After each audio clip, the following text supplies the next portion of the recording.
How I visualize wealth flows across entities is a crucial concept if you're aiming to make your finances work smarter, not harder. Most people think of wealth as simply what they own, cash in the bank, a few investments. But the truth is, wealth flows between different entities. How you manage those flows can be the difference between keeping everything tied to one source or multiplying what you have across multiple streams. I've learned this the hard way.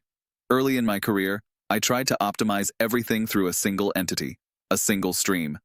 It wasn't until I understood how wealth flows across different structures, businesses, trusts, entities, and even across time, that I saw real progress. There's a reason why wealthier individuals use this system.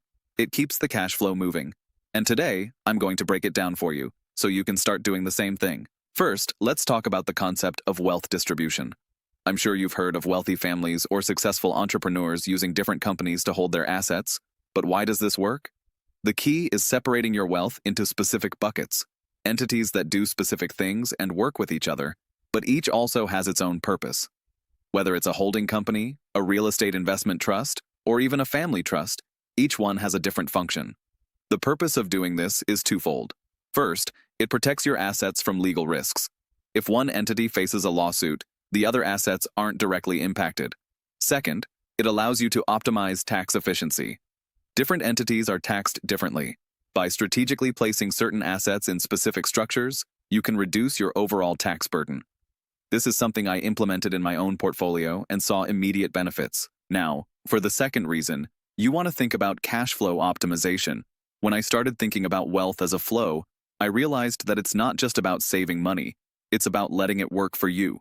So, instead of leaving money sitting idle in one place, you route it between entities that allow it to compound. A holding company can reinvest profits into other ventures, real estate can generate passive income, and trusts can be used to protect and grow wealth for future generations. It's all about setting up systems that feed each other. But here's the thing. Most people don't know how to visualize this flow. They see a bank account and think that's it. The reality is much more complex. You have assets that are constantly moving, equity in companies, dividends, interest, and real estate income. The way you structure these flows dictates how efficiently your money works.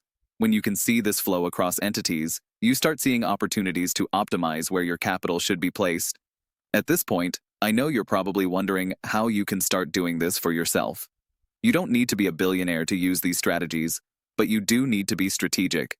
If you're an entrepreneur or a high net worth individual, you need to start thinking about your entities as tools to optimize your wealth.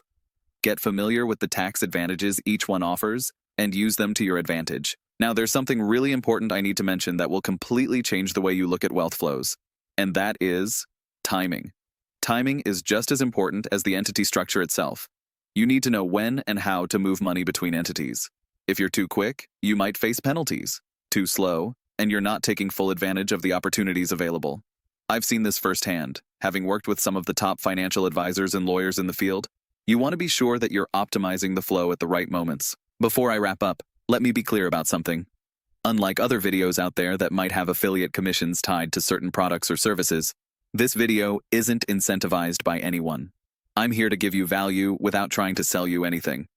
If you found this breakdown helpful, and you want more content like this, content that's pure value without the hidden sales agenda, make sure to subscribe. It helps me know you're getting something real out of these videos.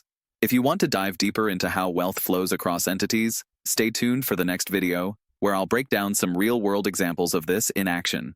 But for now, keep thinking about your assets as a flow, not a stagnant pool. It'll change the way you approach your financial future.